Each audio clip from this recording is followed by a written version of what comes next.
Hi everyone and welcome to tutorial in Explain Mobile. Explain Mobile is currently one of the most advanced SIMs that you can get on a mobile platform. In fact, I have to say it is the most advanced SIM that you can currently get on a mobile SIM. Today I'm using the Cessna 172 Skyhawk with the name November 172 Sierra Papa. Let's pop inside and have a look. Now the door and we're going to start up and take immediately.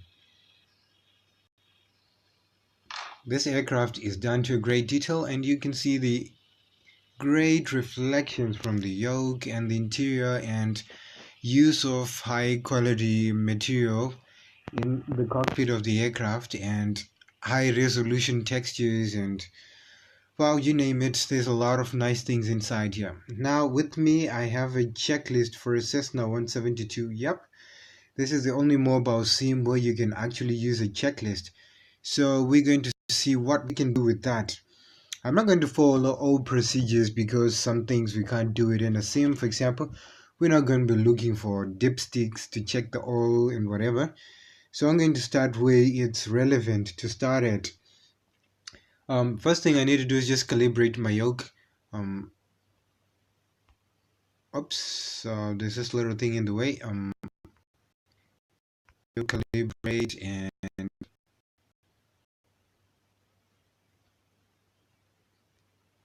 alright, that's alright. And now we can continue with everything else. First thing on the checklist, I need to make sure my doors are closed. Everybody's got a seatbelts on. That's very true.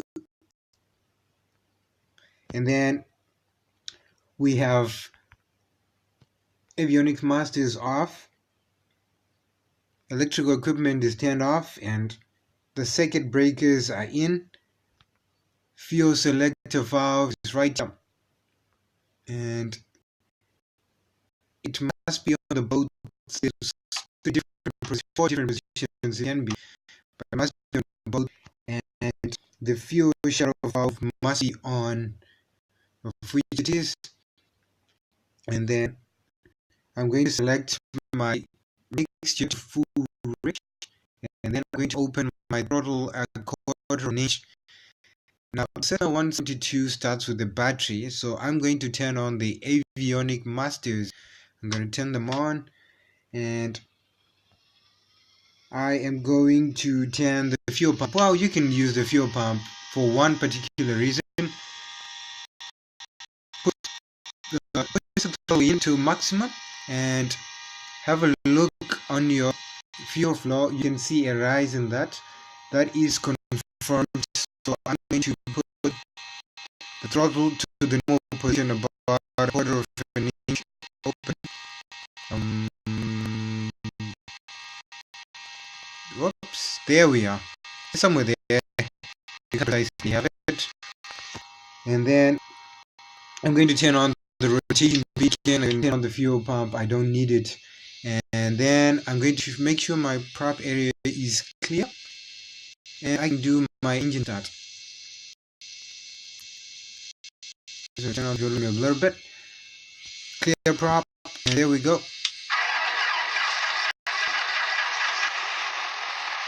And the engine fired right away.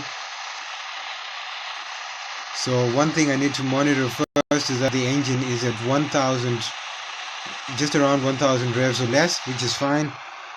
And then I need to confirm that the flaps are retracted. I need to confirm that the heading indicator is selected. Well, we come into that, and we're going to engage the autopilot and disengage it to make sure it works. But first thing, we need to turn on the avionic masters back on, and I'm going to turn on the strobe as well. And at this moment, I'm going to check my fuel quantity as well. I need to know how much fuel I have.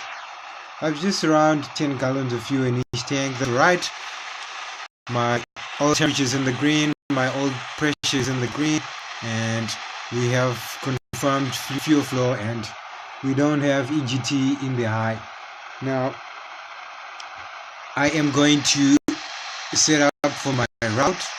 A lot of people have done tutorials on how to use the Garmin 530 and 430, so I'm not going to use those devices. Instead, I'm going to start off with this instrument right here on the far right, which says ADF. Now, if you're not familiar with aircraft instruments, an ADF is an automatic direction finder.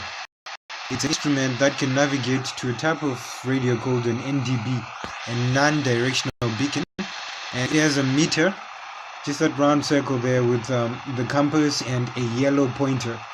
The pointer always points in the direction of the NDB when a selected radio frequency for the this instrument here in the active, and it also acts only when you're within a certain range. So I'm going to pop up my map.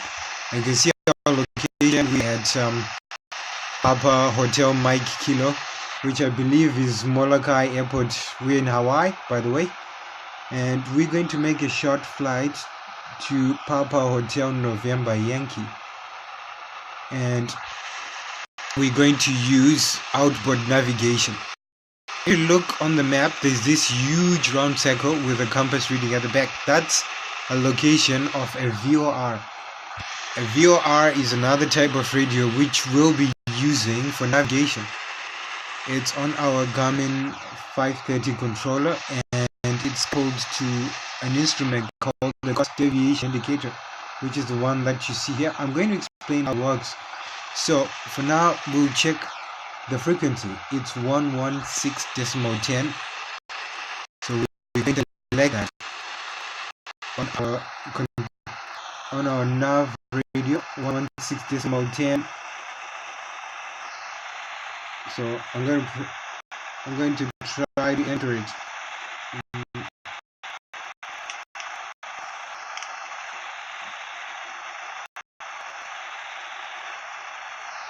Well, it's pretty hard to enter frequencies in Explain Mobile, but that leads you to 116. Oops, I got to 15.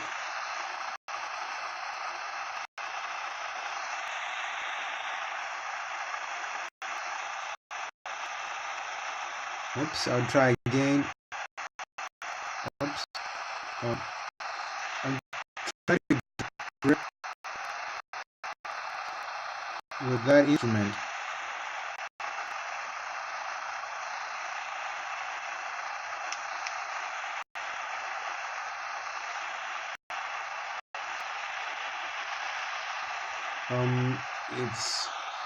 It's not working, but I'll try again.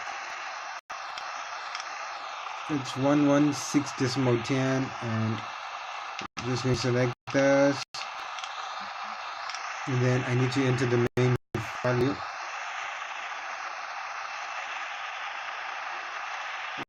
What? I have to say, this is the most difficult thing to do. Oh, it's moving with the screen again. I need two fingers to grip on that, and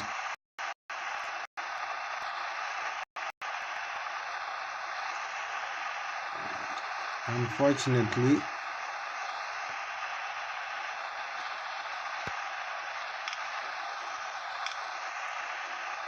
(116.10) is selected. Okay, let me just enter it this way.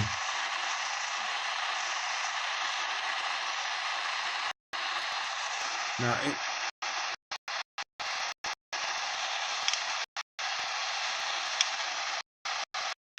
this mode 10, appraise it active. So there we go. It's showing our VOR, which is Mike Kilo, and it's on a radial of 65 degrees, and it's 4.3 nautical miles from our position. I have another Nav1 radio where I can also use it as well. I'll just put it to the same frequency. I can use both, doesn't matter. This is the same, and entering value, I must say, in X-Plane are pretty hard, and there we go. This one is much easier to use than the one above, so we'll try and use this much. So I'm going to press it to activate. You'll notice that there's a vertical bar that is moved sideways. Now this instrument is called a course deviation indicator. As the name suggests, a course deviation indicator shows an aeroplane when it's off course. In this instance, the little circle in the middle represents the position of my aircraft, and the vertical bar is the relative position of my flight path. In order to get back on the flight path, I rotate the bearing selector, the OBS instrument, and when it centers the vertical bar or the little circle, I can get a reading from it. Oops. There we go. Yeah, there we are. Now, in order to understand how to read this, you notice that the bar stretches from the top of the compass to the bottom. Now, the reading at the top of the compass is to, and the reading at the bottom is from. Now, when the reading says to, it means you have to follow the compass reading at the top. In this instance, it's around 245 degrees, and that will be our bearing from the radio station, the VOR, Mike Kilo Kilo. Now, the one at the bottom, you use it if the little white flag next to it says from.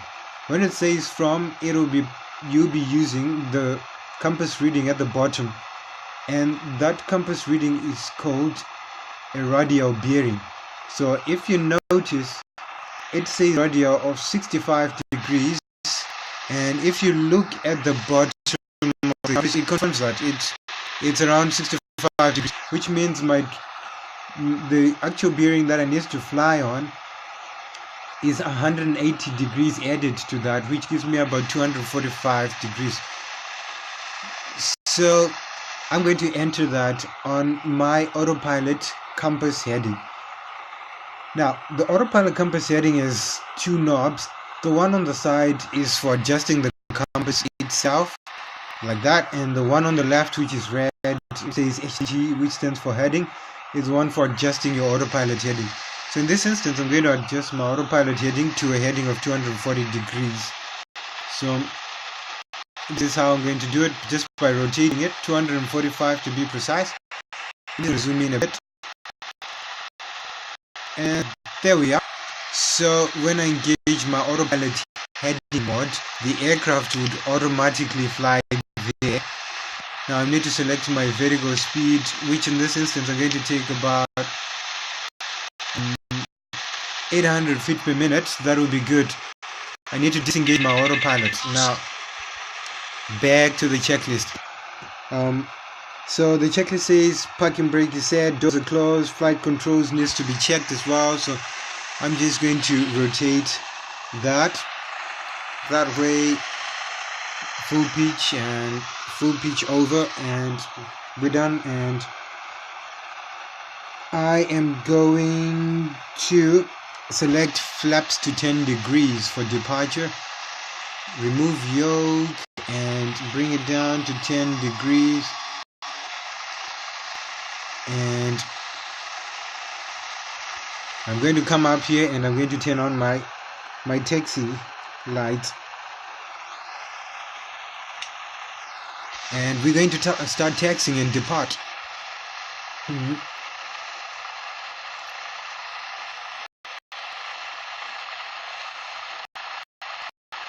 Parking brake released, and we're going to start taxiing off. The aeroplane is starting to move. I need a little bit more power. That's excessive, but oops, it's gone to idle. Oops.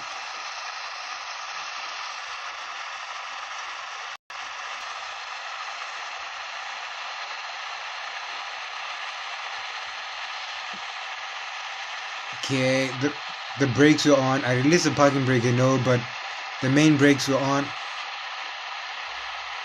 And we're starting to turn to our right. We need to follow the path to our runway. So the aircraft is in a gentle turn, and the nice thing about this is you can immediately start to see the reflections of the sun inside the cockpit. I give thumbs up to X-Plane for creating this realistic simulator. both from the experience and both from the way the airplanes look. There we are. I'm just gonna turn a bit more, and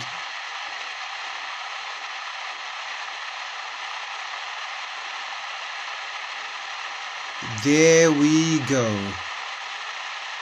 Ready for departure for a little short flight.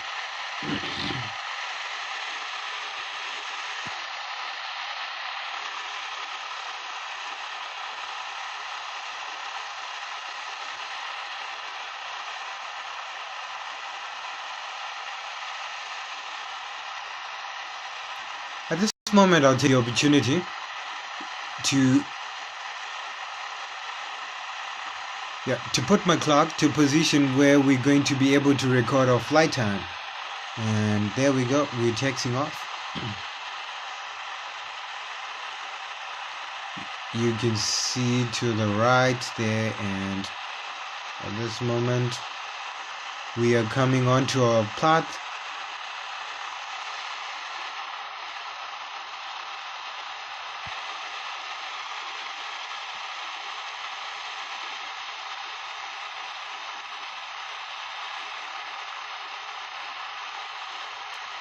Well, we'll keep the camera centered here.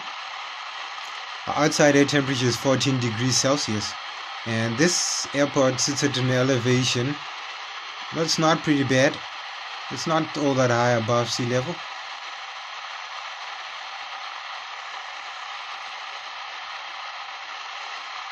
But the airport that we're going to, I really know that it sits at 1,300 feet above sea level, and it's a pretty high airport.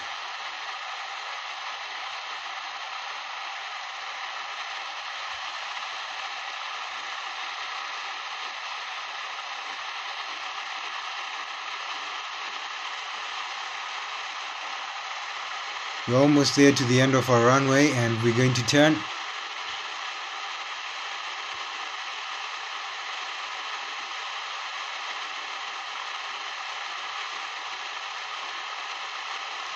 We're going to turn and hold short to the runway.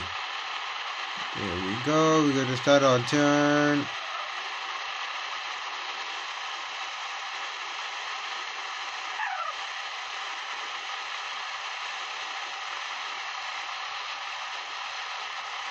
And at this moment, I'm going to revisit the map because I didn't set up our VOR for destination airport. Now, the frequency for our VOR, it's actually a localizer located at Lanai Airport in Lanai City with VOTAG Lima November Yankee. It operates on the frequency 117.0.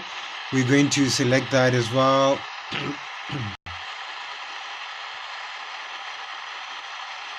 I'm going to use the lower one because it does give us a lot of trouble. 117.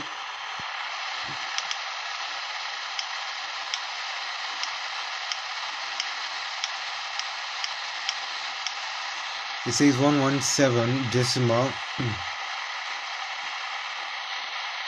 7. I don't need it to be active yet, but we'll just keep it on standby. And I'm going to try one more time to enter that. Yeah, if it doesn't work, it doesn't work, but we're going to try anyway.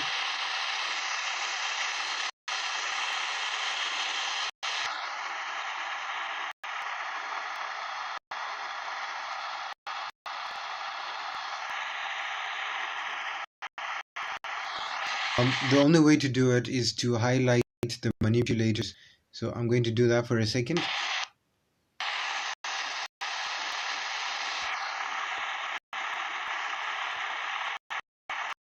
Oh, there we go.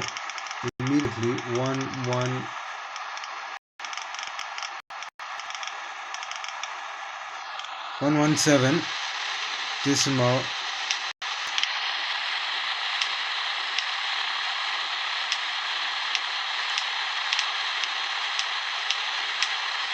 7. All right. I'll get rid of the manipulators because, let's be honest, I don't really like them. So there we are, we're back. And we're going to taxi onto the runway. Assuming air traffic control has given us clearance to depart, runway heading, we're going to get on the runway and depart. Release brakes.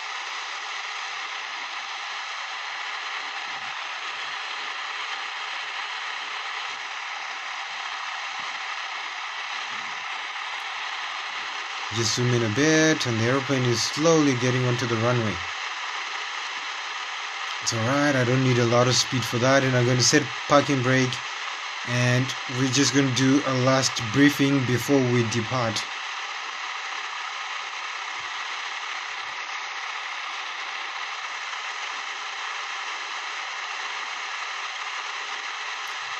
And there we are, we're coming on to the runway nicely. And oops, now this is one thing I hate about the sim. Alright, there we are. I'm going to set my parking brake. You can hear the tire screeching. And then we're going to turn on the landing lights, and navigation lights and taxi light can come off, and we're going to start our clock and depart.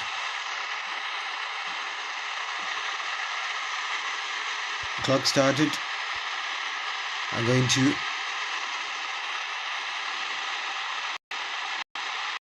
put the throttle in. 55 knots is about our rotation speed.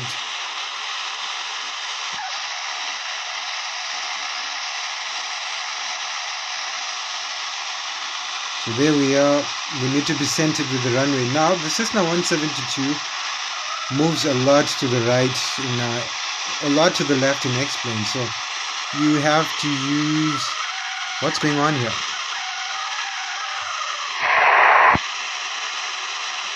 You have to use a lot of rudder to keep it on the runway. Reach 55 knots and we are rotating.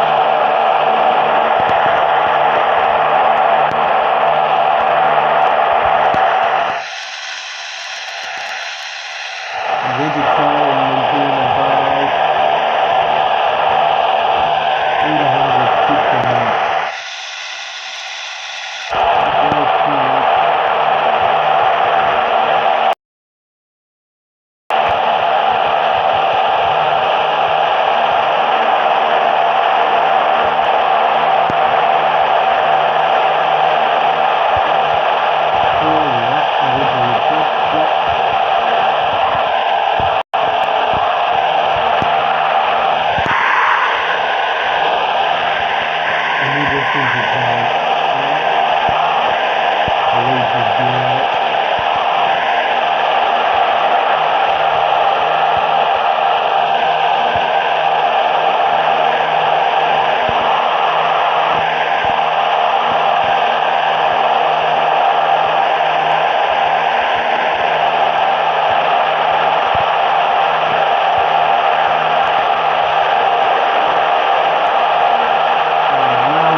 So that I can go to my first VOR, which is my kilo.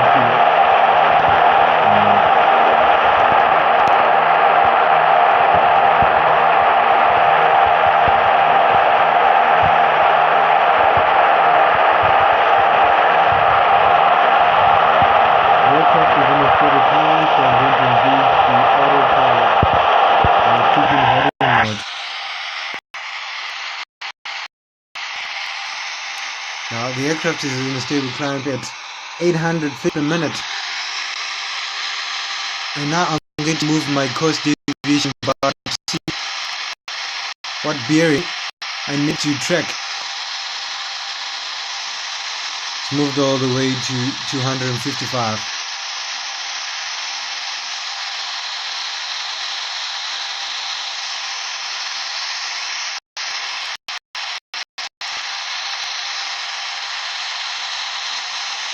You can see the Cessna is in a steady climb and it's banking pretty well. And I like those reflections of the sun on the side of the aircraft.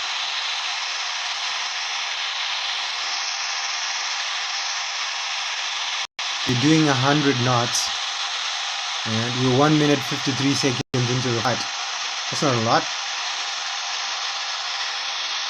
Our course deviation bar has moved once more. Let's adjust our course. We need to track a bit more to the right.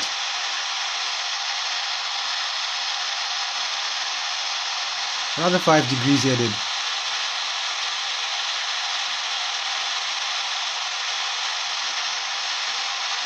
I'm going to turn off my landing light.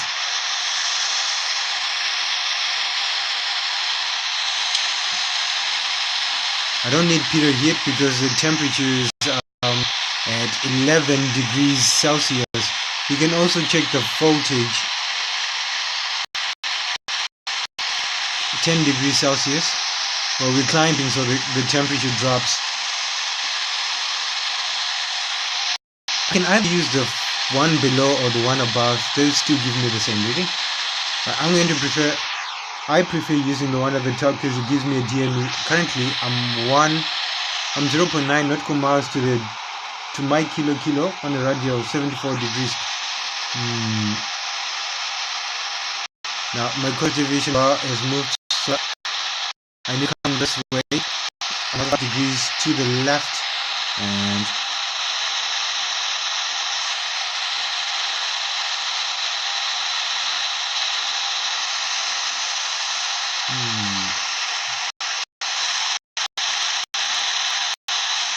there we go. We should intercept it right here.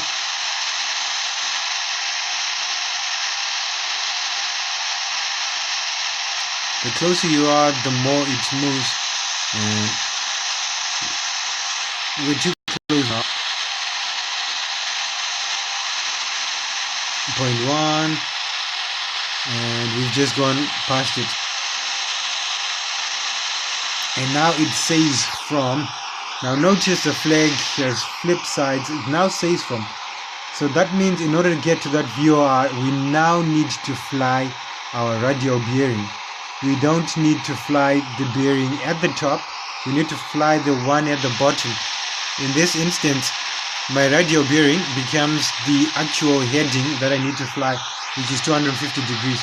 I'm going to switch over frequency to the localizer Lima November Yankee, and look at the radio is 320 degrees and 25.3 nautical miles away. So I'm going to do the same thing I was doing before. Adjust this. My altitude is at 3000 and I'm in altitude hold. Let's have a look from the outside. Wow. I like the way the Cessna 172 dips its nose when you press altitude hold.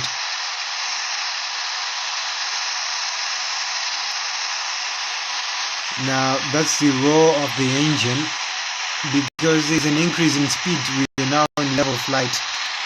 At this moment, I need to reduce my fuel mixture because it gives me better engine performance and altitude, and my ground speed is saying we're at 122 knots.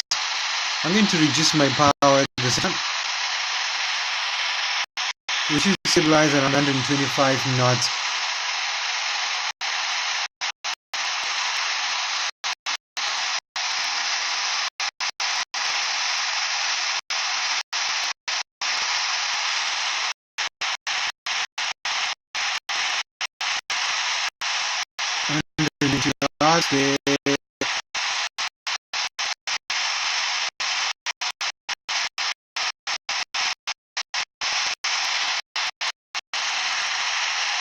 Oops, no increase in speed at all. I need to get to 125 knots. Let's see how we're doing. Oh well, we'll keep it there. Let's concentrate on getting back on our course. Now I need to rotate this bar. And I need to fly at 100 and what's that? 135? 135, yeah. So there you go, 135 coming through. There we are. Wow, look at the ocean.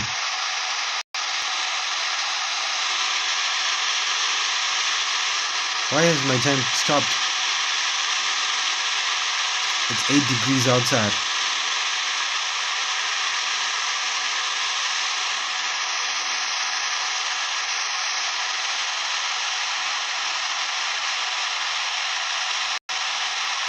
The Cessna 172 is turning. And look at the ground below.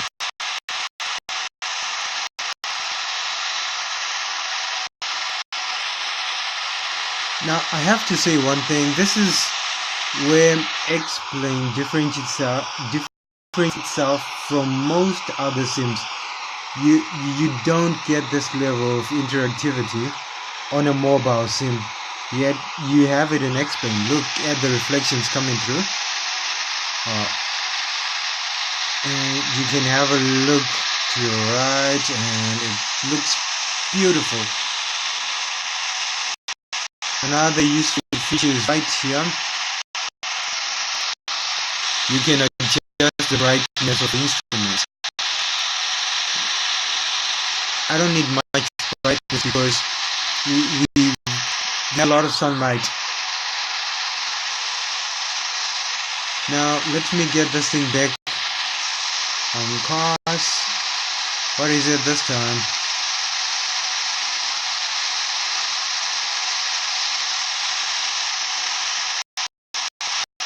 Pretty much where we are.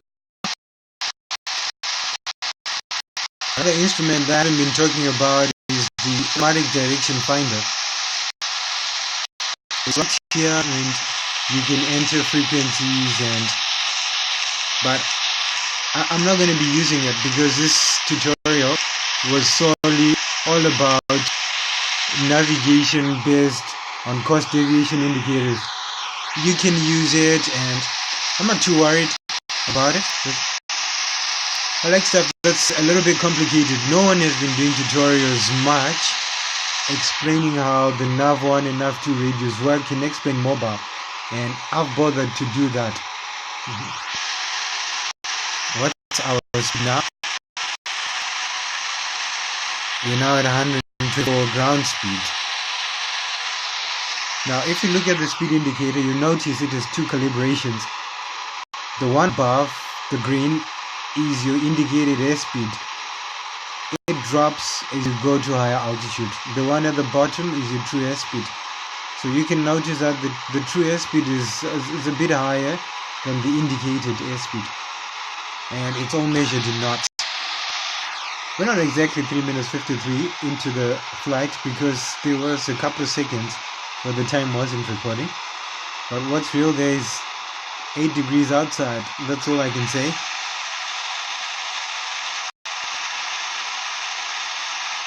Look at our fuel ban. We're still on our course.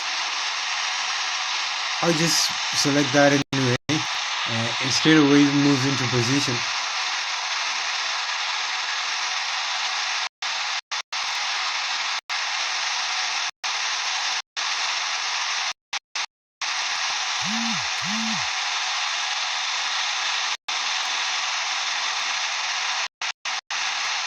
Whoops, I had a low battery right there. Hopefully we would have landed.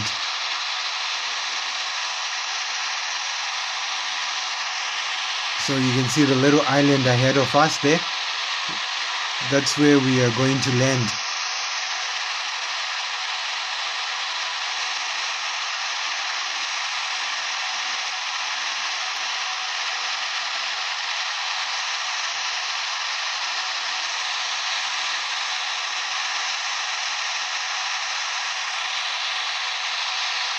Nice view of the ocean. We're in constant cruise. Let's have a tour inside. Beautiful light.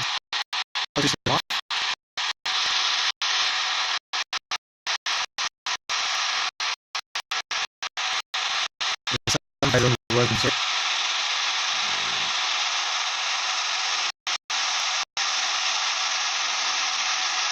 So if you come to this device, you can select departure, you can select arrivals, select an approach, activate an approach, and activate final.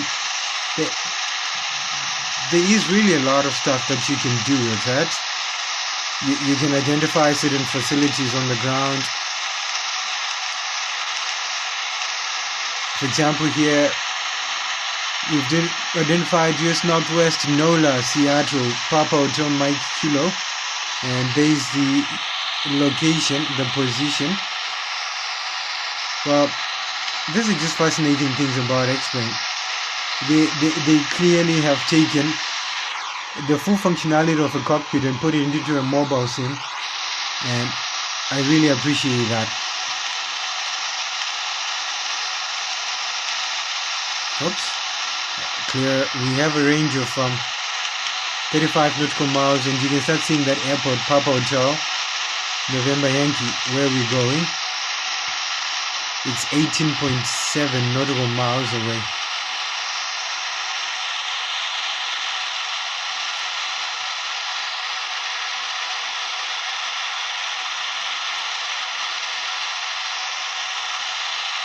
And it says 5 minutes into the flight, which isn't really what it is. We're at 124 knots, and I forgot to turn on the transponder. Let me just put it on.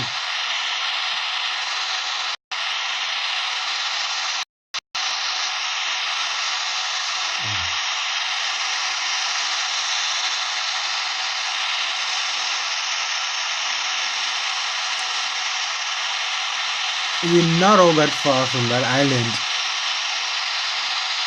but it looks so. I'm afraid.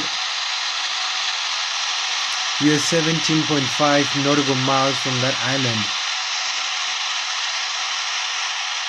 From VOR, not the island itself. But one thing I have to re-emphasize that you need to take awareness of your landing altitude, even though this is a mobile sim. The airport we're going to land at is at 1,300 feet, so only 1,700 feet above it at this altitude. You can test your warning lights here too. Wow, that is so cool. You can switch over from nav to GPS mode, and well, these are just cool features that are found in X-Plane. You may not use everything, but it's there anyway. I'll bring back my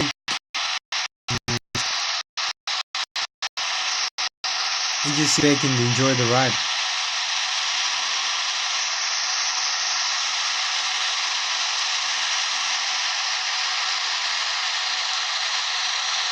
We are almost there. I'm just looking outside, and we are doing a visual flight cruise, and we have clear vision outside. I could literally hand fly this aeroplane to this destination. And I also like the fact that you can actually add clouds and different weather to your flight. I will be coming up with other videos where I will explain how to do instrument flight rules under different conditions. But for today we're doing a VFR, and we are navigating using Nav1 radio. And that's very interesting to me though. I prefer this. I like to see outside a lot. There's another island over there. You can zoom in. Wow. It's a bit far. We don't have clear vision of everything there. I don't know how many nautical miles that is, to be honest. There's our island. It's becoming more and more visible. And you can see it's pretty high. The airport is somewhere down there. And we'll be there in just a few moments.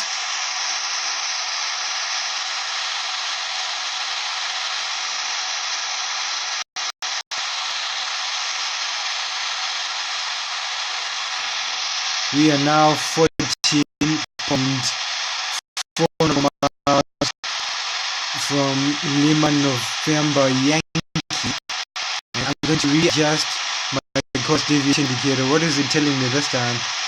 Whoops, there we go.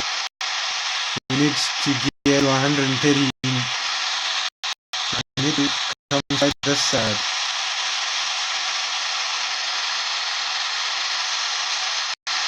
Very soon I need to start my descent.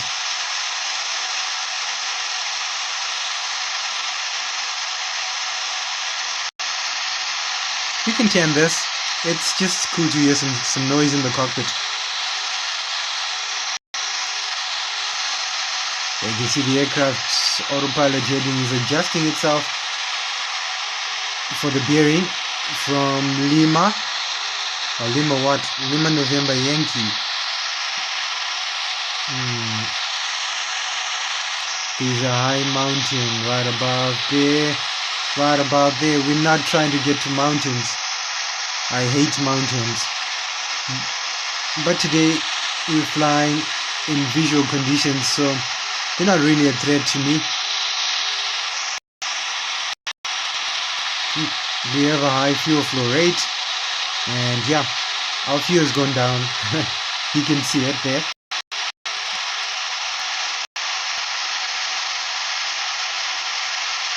Oops, why did this come up so high? I don't need it all that far. We're within a range of 20 nautical miles. So it's just about 10 nautical miles from our VOR. In fact, this is a localized approach, but I'm going to turn it into a visual approach anyway.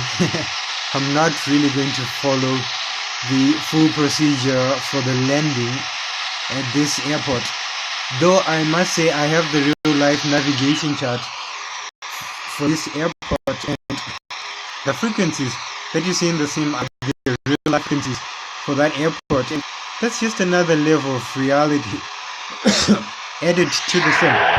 Let's pop outside and have a look.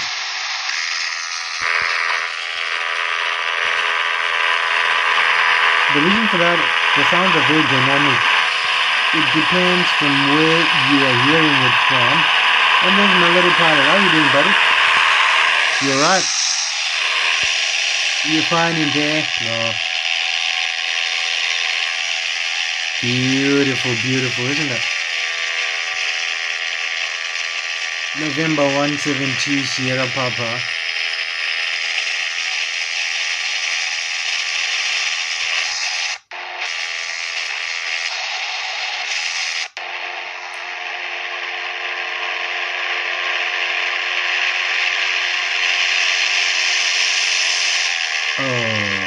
There's a fly spot. So we're back, and at this moment I am going to start my descent.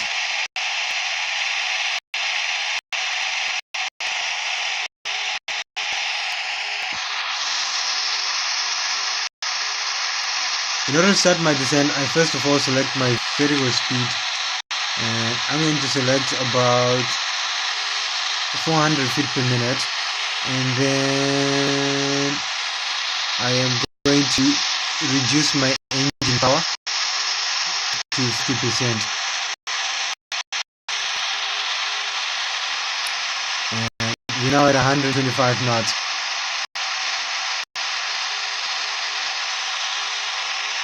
Almost half a degree, almost 5 degrees.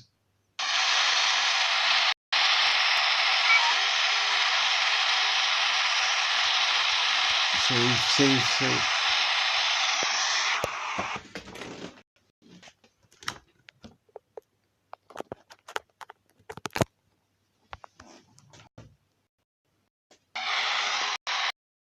Sorry for that.